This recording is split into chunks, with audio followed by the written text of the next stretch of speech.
Picture. The Turnbull Stakes, set weights and penalties, Group 1. Give you some prices here. December draw, $6.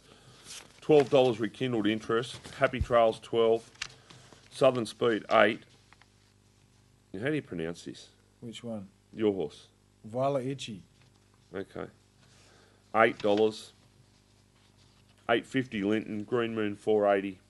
$12 Snooker Pete.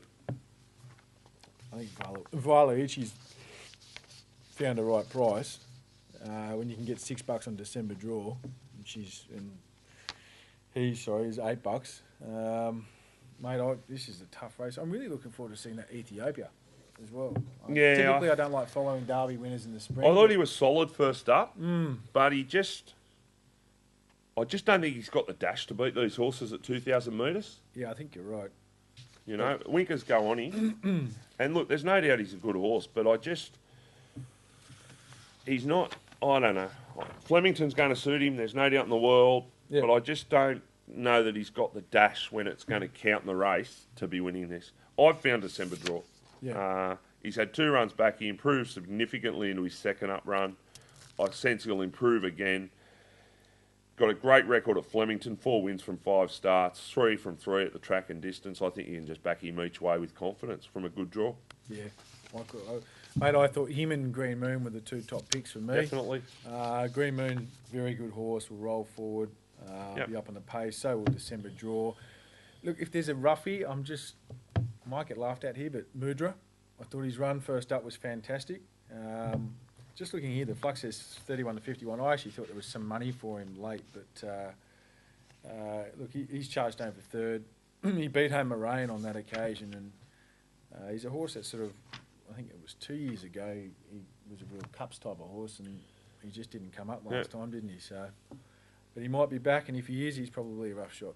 Yep, I can have $1 myself. I can have $1 each way. Nuwa. He is a much better horse at Flemington than anywhere else. That is his track. He's won 3 of his 7 starts there. I would have loved to have seen him go to Flemington second up. Yep. Right, because he's got a really good stats second up at Flemington, but he's third up at Flemington. $101. You don't have to have much to win something. Have $1 each way on him. They've got old $1 each way. All right. Race 8, the sprint, the Gill Guy, 1,200 metres. What have you done here? Mate, I've already had a bet. I took $9 yesterday with another bookmaker on King's Rose, and I've had a good throw too. This is a real quality mare, 55 kilos. She's in very well in this race.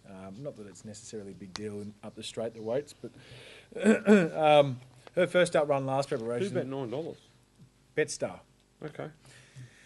And first up last prep, I can tell you straight off the top of my head, she was beaten 3.1 by Haylist in the Newmarket. I think she carried 54.5 off the top of my head. Here she is with 55 kilograms. There's absolutely no horse anywhere near Haylist in this race. Bell Sprinter, got a lot of respect for him. Drawn barrier 1 is a problem. I know King's Rose has got barrier 2, but gee, I think she's a really good bet at that price. I'm with you here. The key factor is, what are her targets this spring? Well, okay, because she's paid up for the Patnack, she's paid up for the Manicato. Yep. If they're training her as a sprinter, then she has definitely got a winning chance here. If she's heading towards the Maya Classic, I'm not so convinced, because the key fact in that Newmarket run was she was out sprinted. When they went for home, they left her, and then she ground home late. So if she's been trained to run the 1,200 throughout the campaign, then she'll be sharper. But if she's been trained to get over to the mile, in 6 weeks, different ballgame. He does that a lot as well, Peter Moody. If he tries the horse out over a bit longer, and if he doesn't, he'll just bring it back next prep. Well, she's just fallen short. Like, she's had 2 campaigns here now, or 18 months, and she's just fallen short of that Group 1 level. You know, she hasn't won one, and she's been placed in. I know she won a couple of Group 2s, but she's been placed. And maybe he thinks with Black Caviar and Haylist out of the game here, coming into this spring, now's a chance, maybe to try her at the sprints and win that Group 1. But I just think it's a very, very important factor. Maybe it's something we should be doing from a news perspective, because, as I said, if she's been trained to stay at the sprints, I'll be all over her here. But I just need to know what her main targets are. So Well, I think, yeah. Bell Sprinter, can't take him at 280. Nah, not for me. And look, the rest of the horses, King's Rose has a class edge for mine on every other horse in the race, possibly bar Spirit of Boom. Mate, I don't know about class edges. Well, she's a mare. Her best form is against the mares, is it not? Yeah, probably. But, I mean, she's got a verdict over... I'll have to go back and have a look now, but... I mean, she ran in a Cox Plate last year. I understand that, but that was 2009. We're talking about 1,200 metre races. No, but I'm talking about class. I'm not talking about this. I'm talking about class. She ran second in Emirates, so you're right. She's a genuine Group 1 horse. There's no doubt in the world, but she just hasn't won one. Third in the Coolmore, third in the Queen of the Turf, second in the Emirates. Mate, there's races like the Memsey we've had, the Liston and all that recently. If she was going to go up to the mile and this prep, then he could have kicked her off in races. Possibly. Maybe not. She did go to Hong Kong earlier this year, so she was a bit later getting back. True. So that might have been. Anyway, I just think she's one of the most interesting runners at Flemington on Saturday for sure. All right, the last race. I've got to stick with That's the One. He had no chance at Caulfield. There was no run on. Back to Flemington. I do have a couple of little niggling concerns from this week's perspective. He's on a 6-day backup and the rail's out 9 metres. But all things being equal, I've got to stick to my thoughts. And he is a serious horse. And this is track, 1,400 suits, $7. I've got to go again. This is almost another Pretender's handicap, this one. There's a couple in this, and old Torio's is back, but there's a couple in this. Torio's not a pretender, mate. Oh. I'll tell you now, Torio is not a pretender. He's won 5 of 16, he's won some big races. He's an unsound horse, right? We've spoken about this before.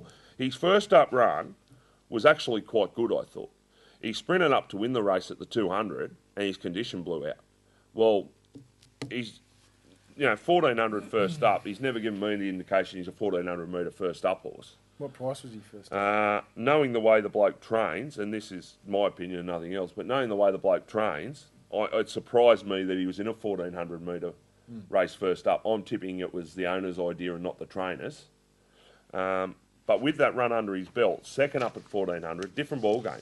So he's got a hope. Don't worry about that. He is a high-quality horse. He is a Group 1 class racehorse. Don't worry about that on his day when he's sound. How many Group 1s has he won? He hasn't won one. What's that mean? Well, King's Rose hasn't won one here. You're telling me it's a Group 1 horse? She's won a Group 1 race, though. In New Zealand. Isn't it? Has she? Yeah, she's won 3 Group 1s in New Zealand, I think. There you go. I think you got it right this week with That's the One. Well, it depends on whether they're running on or not. And you're not going to know. I won't be going in early this week. I'll be waiting and seeing how the track's playing. This is his go, though. Flemington 1,400. I'd take your point. He's a good horse. But I've been waiting for him to get to Flemington. I think he needs this track. And what about Faulkner? He was awesome there last week. Yeah, Faulkner, can't fault him. He's an interesting runner.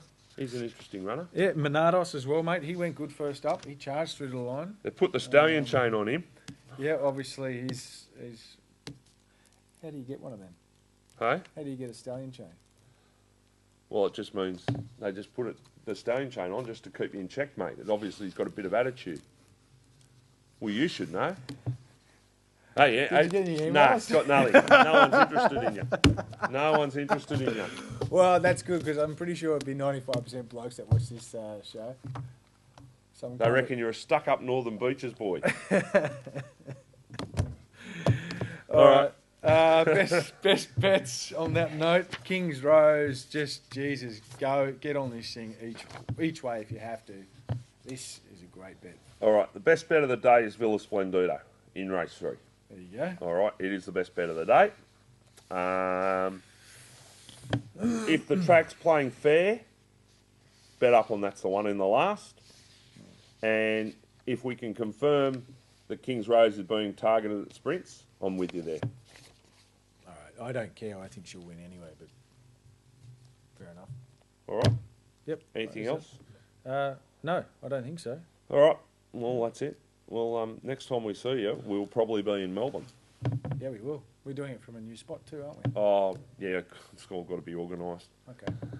Got so many things to organise, so it's just been, hectic, hasn't it? Chaos. Hectic time of year. All right.